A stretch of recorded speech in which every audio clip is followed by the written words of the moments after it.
이번 연휴가 국민 여러분 그리고 언론인 여러분께 잠시나마 쉼의 시간이 되셨기를 바랍니다. 또한 연휴에도 쉬지 못하신 노동자와 군인, 경찰, 소방공무원, 의료인 등의 노고에도 위로와 감사의 말씀을 드립니다. 오늘 저희가 귀담아 듣고 파악한 추석 민심을 전달하기 위해 자리를 마련했습니다. 이번 추석 민심은 한마디로 윤석열 정부와 여당은 한심하고 경제와 민생 위기로 국민은 한숨만 나온다는 것입니다. 민주당이 윤석열 정부의 무능과 독선을 막아내고 국민을 지키는 보루 역할을 제대로 하라는 기대와 격려의 말씀들을 주셨습니다. 첫째, 윤석열 정부가 검찰에 의존한 야당 죽이기에만 몰두하면서 민생, 경제, 외교, 안보 무엇 하나 제대로 하는 게 없다는 우려와 걱정이 매우 크셨습니다. 불과 1년여 만에 모든 것이 거꾸로 추락하고 상식이 통하지 않고 잘못을 인정하지 않는 독선적인 태도에 국민들이 큰 실망을 하고 계셨습니다. 국회와 야당을 인정하지 않고 다른 의견을 가진 야당과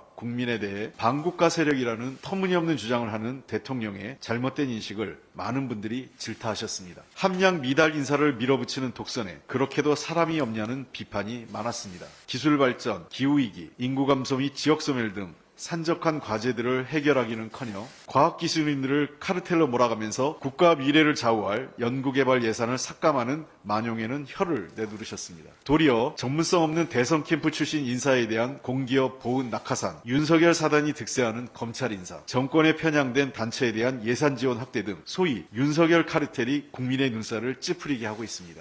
둘째, 윤석열 정부의 무능과 무책임으로 경제와 민생이 위기에 빠지고 중산층과 서민의 고통이 가중되고 있는 현실에 국민적 분노가 매우 컸습니다. 살기가 너무 어렵다는 말씀에 저희도 책임을 피할 수 없기에 마음이 무거웠습니다. 제수용 사과 한 알이 1만 원에 육박하고 우유와 휘발유, LPG 가격이 줄줄이 오르고 있습니다. 오는 7일부터 서울과 수도권의 지하철 요금이 인상되고 전기요금 인상도 검토한다고 합니다. 모두 중산층과 서민의 삶을 어렵게 하는 일들입니다. 월급 빼고 다 오르고 있는데 그 월급마저 받지 못하는 국민이 늘어나고 있습니다. 체불임 금액이 올해 8월 말 기준으로 이미 1조 1,411억 원에 달했습니다. 지난해 같은 기간보다 30%나 증가했고 18만 명의 국민이 피해를 보고 있습니다.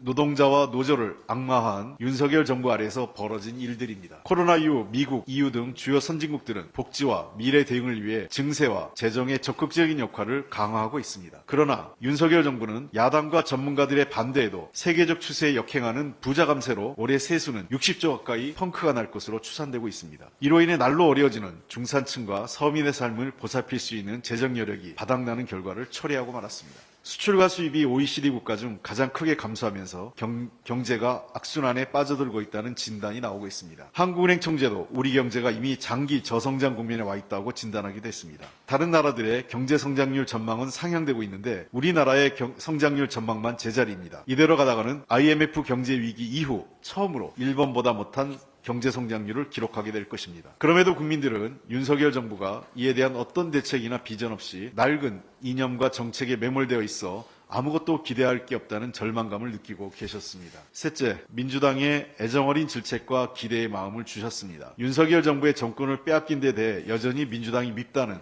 국민들도 계셨습니다. 그러나 윤석열 정부와 여당의 독선과 독주, 오만과 불통을 보면서 다시 민주당이 제대로 해야 한다는 기대가 모이고 있음을 확인할 수 있었습니다. 윤석열 정부의 폭주를 막는 최후의 보루가 되고 민생과 경제를 살리는 선두에 서서 제대로 된 역할을 해달라는 당부를 많은 분들이 해주셨습니다. 국민이 더욱 기대고 신뢰할 수 있도록 단합하고 똘똘 뭉쳐서 민생과 민주주의 그리고 평화를 지키라는 격려를 해주셨습니다. 민주당이 잘하겠습니다. 국민의 뜻을 받들겠습니다. 이러한 민심이 강서구청장 보궐선거를 계기로 더욱 분명히 결집하고 있습니다. 연휴 기간 강서구를 찾아 지원 유세를 하고 강서구민들을 만났습니다. 강서구민들께서는 김태우 후보에 대한 대법원 유죄 판결문에 잉크가 마르기도 전에 이를 무력화시킨 대통령의 무리한 사면과 범죄자를 다시 공천하는 여당의 오만함에 분노하고 계셨습니다. 강서구에서부터 윤석열 정부와 여당에 대한 심판이 시작될 것이라고 확신합니다. 윤석열 대통령과 국민의힘도 추석 민심을 살폈을 것입니다. 민심을 이길 수 있는 권력은 없습니다. 더 이상 고집 부리지 말고 국정을 전면적으로 쇄신하고 국민의 목소리에 귀 기울여야 합니다. 윤석열 대통령과 정부 여당은 국회와 야당을 무시해온 오만한 태도를 버려야 합니다. 독선, 독주, 오만, 불통으로 국민의 신뢰를 잃은 퇴행적 국정 운영에 대해 대통령은 국민께 사과하고 국정기조를 전환해야 합니다. 국회와 야당을 존중하고 다른 의견을 가진 국민들의 의견을 국정에 반영해야 됩니다. 국회를 통과한 총리 해임 건의안을 존중하고 이재명 대표가 제안한 영수회담에 응해야 합니다. 인사참사를 인정하고 국민 눈높이에 맞는 합리적이고 상식적인 인사를 해야 합니다. 이균영 대법원장 후보자를 비롯해 김행, 신원식, 유인천 후보자 등 공직자로서의 도덕성과 자질이 현격히 부족한 인사를 철회해야 합니다. 또한 이와 같은 인사참사를 초래한 인사검증 담당자에게도 이에 상응하는 책임을 물어야 합니다. 민주당도 더욱 겸손하고 절실하게 민심을 받들겠습니다. 단호하게 윤석열 정부의 폭주를 막고 유능한 민생정당으로 중산층을 복원하고 서민의 삶을 지키겠습니다. 국민의 걱정을 덜고 기대에 부응할 수 있도록 분명한 원칙과 기준을 갖고 민주성과 다양성에 기반해 단합된 민주당, 더 큰 민주당을 만들겠습니다. 반목과 분열에는 단호하게 대응하고 차이와 다름에는 품이 넓은 민주당으로 나아가겠습니다. 정기국회를 통해 대한민국의 위기를 극복할 합리적 대안을 제시하겠습니다. 민생과 경제에 집중해 윤석열 정부가 외면한 국민의 삶을 지키는데 원내 제1당으로서 역할과 책임을 다하겠습니다. 국가와 정치의 존재 이유를 묻고 있는 민심에 민주당이 응답하겠습니다. 대한민국의 발전과 더 나은 국민의 삶을 위해 실력으로 반드시 성과를 내겠습니다. 정치에 절망하고 민생에 신음하는 국민께 민주당이 희망이 될 수 있도록 최선을 다하겠습니다.